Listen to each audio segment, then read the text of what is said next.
One of the responsibilities they never talked about in college, I never read about in a book, I never heard it preached from the stage, I never went to a seminar and they said, hey, one day you're going to be responsible for this, is this thing right here, the church thermostat. You've been in our sanctuary. You know, we have a large sanctuary and it's kind of octagon shaped, and there's a balcony and there's seating underneath the balcony.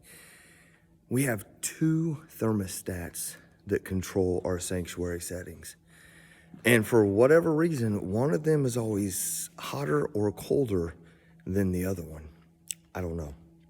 And then outside, along the hallway that goes around the sanctuary and in the foyer, there's two other thermostats that control that. So on Sunday mornings, I have to control and set those thermostats for hot or cold.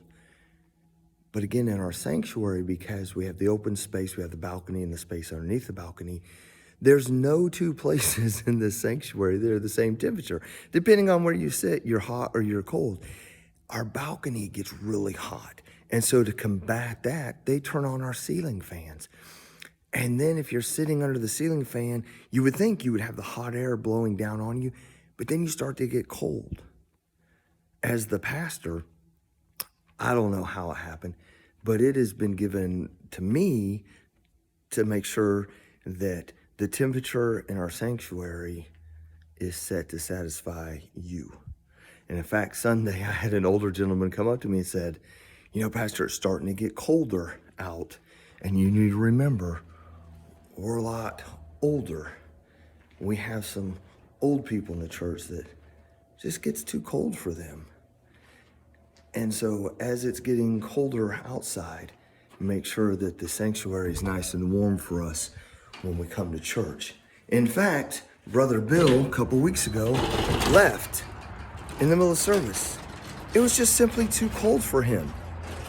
Now, I don't know how it became my responsibility. And maybe in big churches, it's not the pastor's responsibility. Maybe they have somebody who controls the thermostat.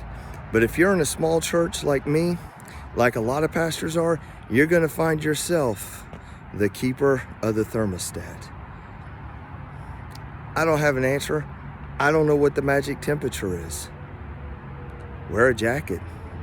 Wear a short sleeve. Bring a blanket. Cuddle next to the person you're sitting next to. I don't know. But it's going to fall on you, and you're going to hear about it one way or the other, good, bad, or ugly. So good luck with that. Keep your eyes wide open as you drive the temperature up and down according to the season. Bye-bye.